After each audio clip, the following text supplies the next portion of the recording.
है अभी तक का, और आगे इसके समय की भी कुछ बात सामने आ रही थी, उस पर अभी क्या कुछ समय में आगे वृद्धि की गई है? इसके लिए एरिया कमेटी माननीय मुख्यमंत्री ने जब गठित की, मुझे चेयरमैन की जिम्मेदारी सौंपी गई है। महिपाल डाडा कैबिनेट मंत्री सदस्य हैं, श्याम सिंह राणा, विपुल गोयल और होम सेक्रेटरी सदस्य हैं। तो हमने पहले भी कई मीटिंग हो चुकी है, लेकिन हमने जस्ट अभी कोई 20-25 दिन पहले भी हमने मीटिंग की थी। हमने 30 जून से पहले की थी, क्योंकि हमारा जो 30 जून तक का इस कमेटी वैलिडिटी थी, लेकिन 1 जुलाई से जब सेंसस सर्वे शुरू हुआ तो इलेक्शन कमीशन ने जो एरिया कमेटी थी उनको 31 दिसंबर तक का समय आगे एक्सटेंड किया है। तो इसलिए बहुत जल्दी ये मैं कोशिश करूँगा, आज ही नहीं तो सोमवार को आकर के मैं बहुत जल्दी हम मीटिंग करने जा रहे हैं। हमारे पास प्रदेश से अलग अलग डिस्ट्रिक्ट से अलग अलग सब डिवीज़न के लिए, तहसील के लिए, सब तहसील के लिए, गांव, एक गांव को दूसरी तरफ जाने के लिए रिक्वेस्ट वगैरह आती है। लगभग 72 के करीब हमारे पास इस तरह से एप्लीकेशन आई है। एक एक कर हमने सब पे फैसला किया है, एक्सरसाइज कर रहे हैं। जो क्राइटेरिया पूरा करेंगे तो रिपोर्ट कमेटी माननीय मुख्यमंत्री के पास, सरकार के पास भेजेगी। कुछ गांव हमने पीछे शायद आपने भी लिए थे बाइट पे, कुछ गांव का हमने तब्दील करके सरकार को रिकमेंडेशन भेजी है। तो जो नॉर्म पूरा करेंगे तो उनको निश्चित रूप से लोगों की जो मांग है उस पर सरकार पूरा खरा उतरेगी। सर, एक फॉर्मेट बनाया था कि जो डीसीज हैं उनकी भी रिकमेंडेशन, हाँ जी, और ये तमाम चीज़ें की फॉर्मेट इसके लिए हमने जिस प्रकार से कोई गांव है दूसरी तरफ जाना चाहता है, सरपंच के प्रस्ताव की मांग की थी। और इसके अलावा हमने जो डीसी की रिकमेंडेशन हमारे लिए मस्ट थी, जब डीसी रिकमेंडेशन आएगी हमने उसको मानना है। जब तक डीसी रिकमेंडेशन नहीं आएगी हम उस विषय को आगे नहीं बढ़ाएंगे। पिछली सरकार में भी विषय था, अभी भी बैठते हो रही है, तकनीकी चीज़ें अटक कहाँ रही है सर? नहीं, इसके लिए जिस प्रकार से हमारा क्राइटेरिया, जैसे ज़िला बनाने का क्राइटेरिया है, सब डिवीज़न बनाने का क्राइटेरिया है, तहसील और सब तहसील बनाने का क्राइटेरिया है, तो उसमें मैंने पहले आपको संख्या भी बताई थी, इतने ब्लॉक होने चाहिए, इतने सब डिवीज़न बनने के लिए इतने हमारे सब तहसील होनी चाहिए। तो सारा जो क्राइटेरिया पूरा करेंगे हम निश्चित तौर से बनाने का काम करेंगे। तो अभी कहाँ तक काम पहुँच गया? इसके लिए हमने काफ़ी एक्सरसाइज की है, तो इसलिए जब फाइनल रिपोर्ट हम देंगे तो उसमें माननीय मुख्यमंत्री के पास हम भेज देंगे। तब तक दिसंबर तक का टाइम है? दिसंबर 31 दिसंबर तक हमारे पास समय है।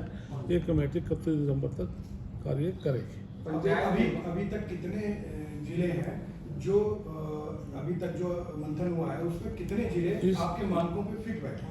इसके लिए हमारा जिस प्रकार से हासी है उनका प्रस्ताव हमारे पास है, डब्बा वाली का प्रस्ताव हमारे पास है, गुहाना का भी है, और जो हमारा गुहाने के बाद जो गुरुग्राम के बाद जो मानेसर है, मानेसर की तरफ से डिमांड आई है। तो इस प्रकार से इन सभी जिलों की डिमांड आई है, सब डिवीज़न की अलग अलग से स्थानों पर डिमांड आई है। और जिस प्रकार से सफेदों और असंध के लोग भी जिला की मांग कर रहे हैं। पंचायत विभाग आपके पास है सर, पंचायतों में डेवलपमेंट को लेकर कुछ आगे बढ़े जा रहा है किसी तरीके से डेवलपमेंट? हाँ, इसके लिए डेवलपमेंट, इसके लिए केंद्र सरकार की तरफ से हमने 125 करोड़ रुपए मिला है। 509 पंचायत भवन हम बनाएंगे, उसमें केंद्र से ही उसकी ड्राइंग आई है, और एक पंचायत भवन के लिए हम 25 लाख रुपये देंगे, जिसमें 21 लाख रुपये कंस्ट्रक्शन का और 4 लाख रुपये फर्नीचर का, वो डायरेक्ट हम सरपंचों के खाते में भेजने जा रहे हैं, जिससे कि कोई प्रदेश में ऐसा गांव ना बचे जिसमें पंचायत भवन ना हो। ऐसे कोई गांव है जहां पर पंचायत भवन नहीं है? हाँ, इसके लिए 6225 विलेज है। नहीं, ऐसे दिन में पंचायत भवन नहीं है। इसके लिए हमने अभी पैसे जारी किए हैं, डिटेल में हमारे पास है लिस्ट, जिन जिन ब्लॉकों में पूरे मैंने डिटेल मंगाई थी, पूरे प्रदेश से हमारे पास डाटा है।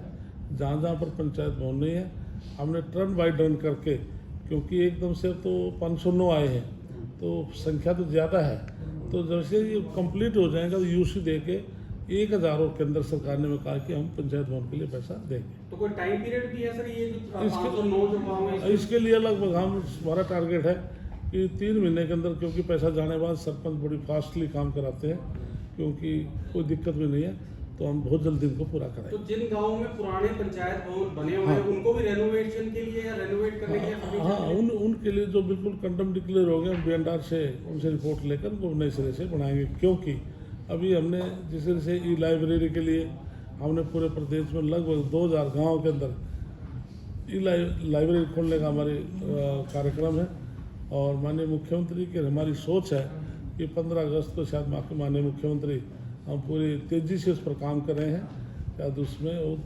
अनाउंस तो कर ही रखा है, तो उद्घाटन भी कर सकते हैं। तो इसके लिए ये पाइपलाइन में बहुत स्पीड से हम काम कर रहे हैं। इसी प्रकार से महिला संस्कृति केंद्रों के लिए भी हमने काम दिया है, और महिला संस्कृति केंद्र पूरे प्रदेश में टीम जो हमने आगे दिया, जिसको काम दिया वो काम कर रहे हैं। तो कई ऐसी चीज़ें हैं जो हम बहुत जल्दी करने जा रहे हैं।